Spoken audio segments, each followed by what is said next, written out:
Hey, it's your buddy Peace and Harmony with you here today.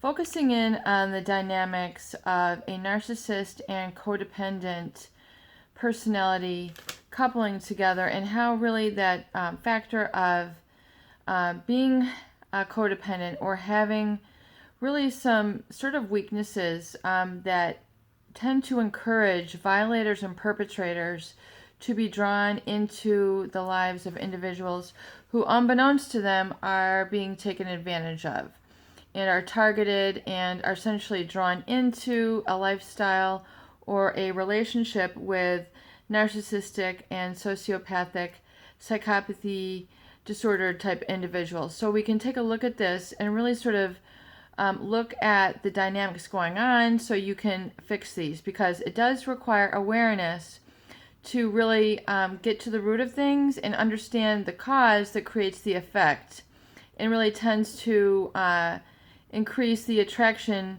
factor really of you bringing these people into your life, or really looking at what you're attracted to, the type of people, the type of situations, and see where things kind of went wrong. What was the pivot point? Where did this sort of begin, and why didn't you deal with it? When we look at codependency, this is not necessarily a personality disorder. It's really a tendency. It's a predilection. It is a dynamic. It is something that tends to be a driving force or a motivating force that people bring into relationships, be it workplace, be it romantic, be it friendships. And codependency essentially means you tend to put other people so much at the forefront and center that they tend to really absorb a lot of your attention, interest, to the deprivation of your own needs. So it can be very much created so that you enter into a relationship with the mindset, with the approach, with the idea that I'm going to be supportive of this person, loving, kind, put them first, essentially treat them in all the ways that you wish to be treated. So in other words, it's do unto others as you would have them do unto you.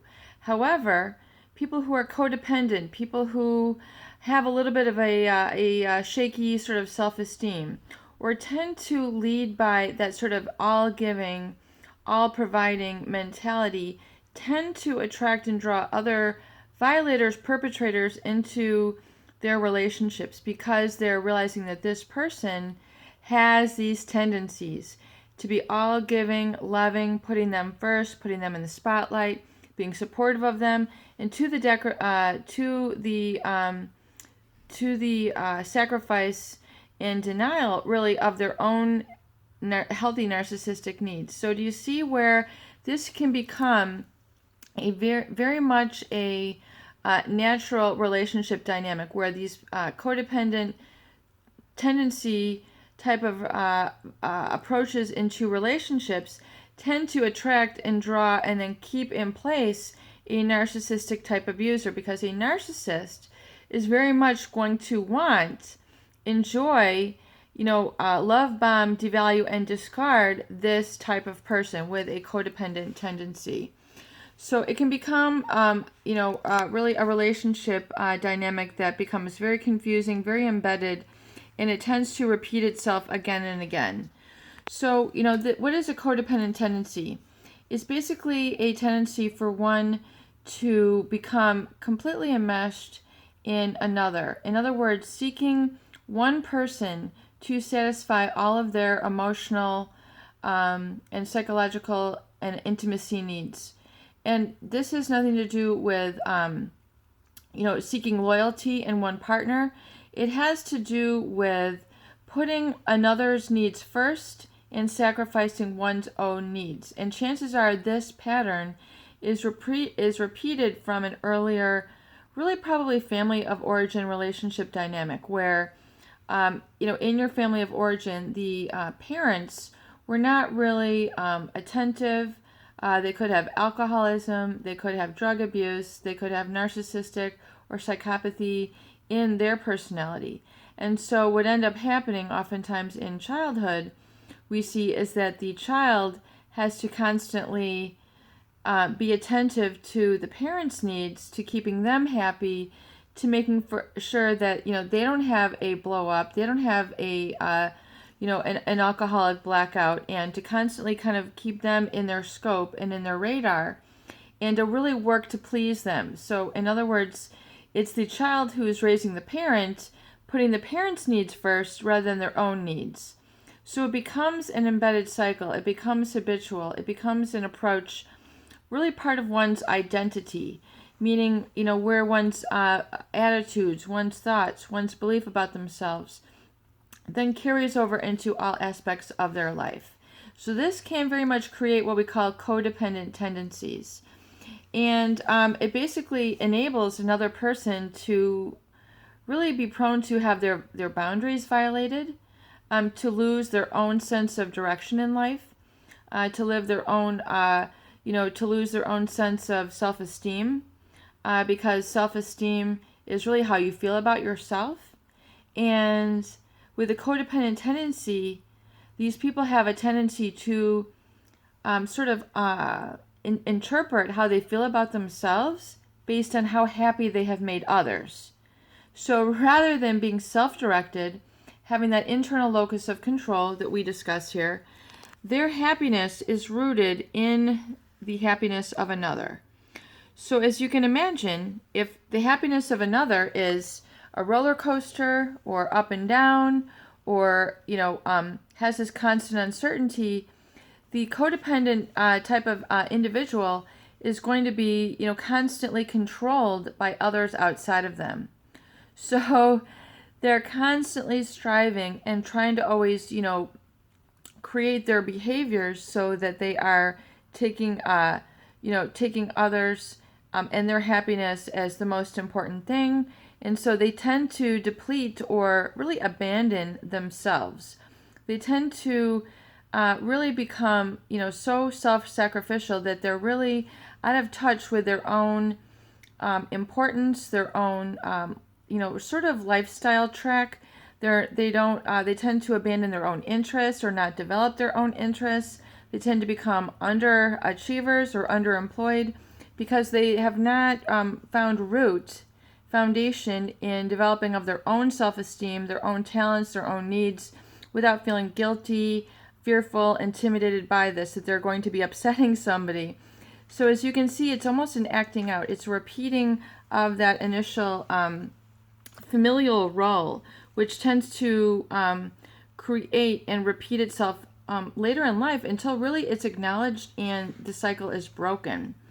So, if you find you are making too many sacrifices in your relationship, if you feel like you constantly have to please them and they're more important than you, that they are your savior in life and that they, need you constantly are thinking about them, making them happy. Where did I go wrong?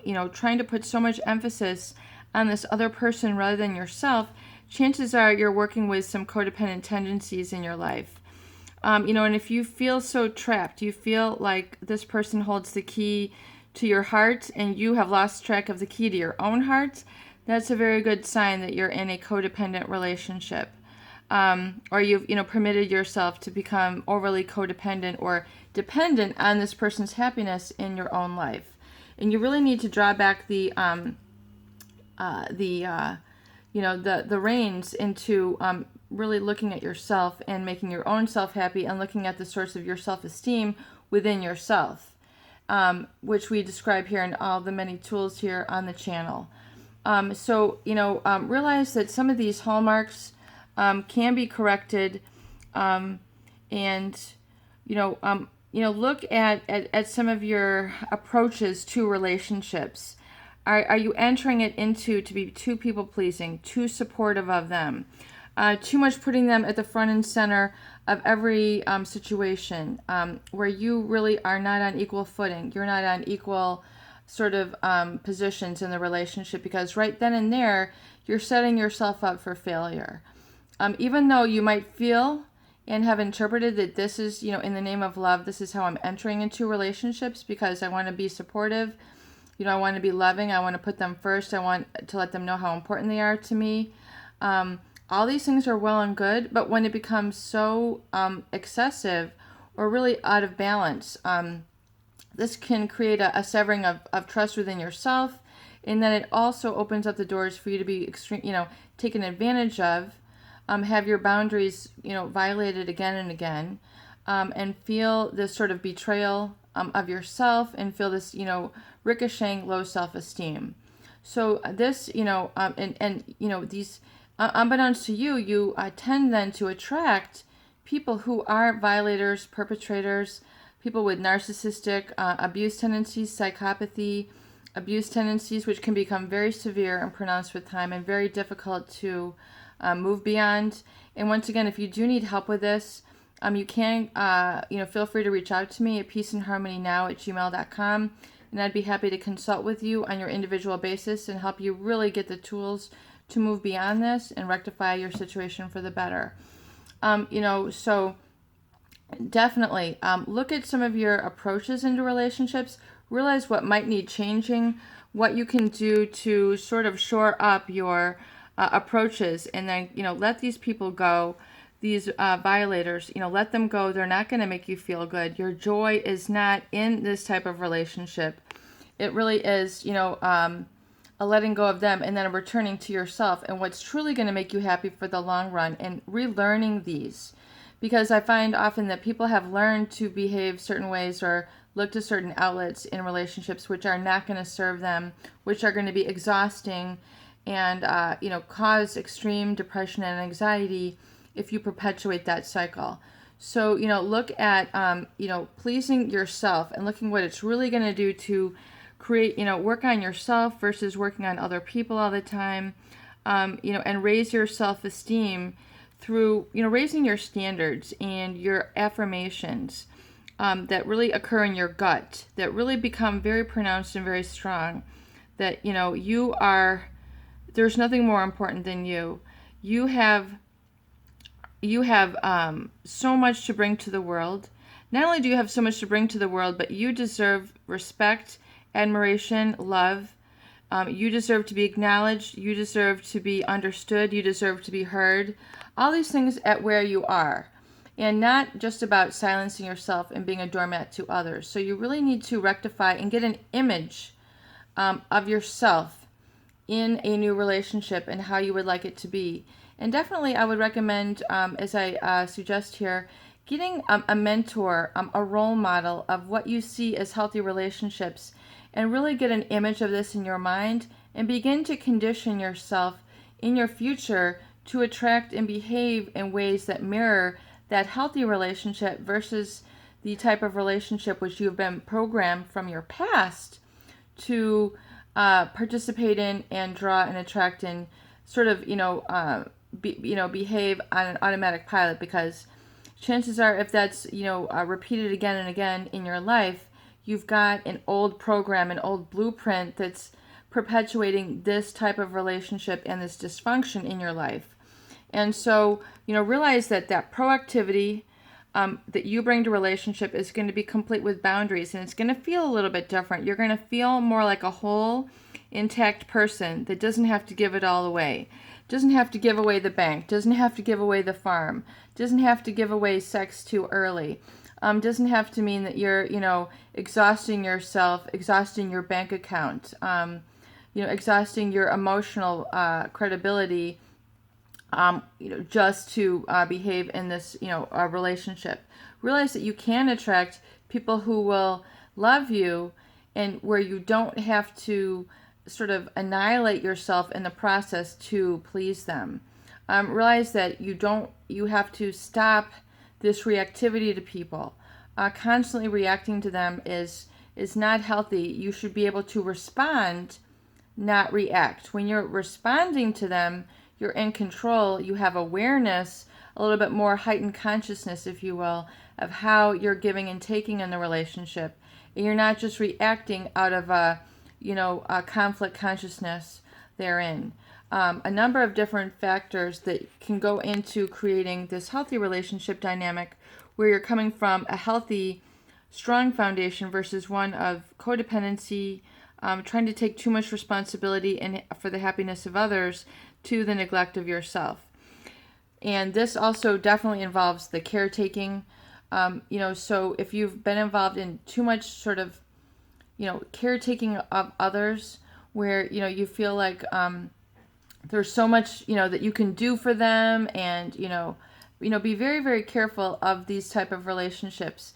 Make sure that you are also on the receiving end of some of the good stuff, the juice and inspiration, and not just doing all the giving. Peace and harmony with you here today. I hope these videos do help. Please share and please subscribe for more great tools, videos, discussion, and support.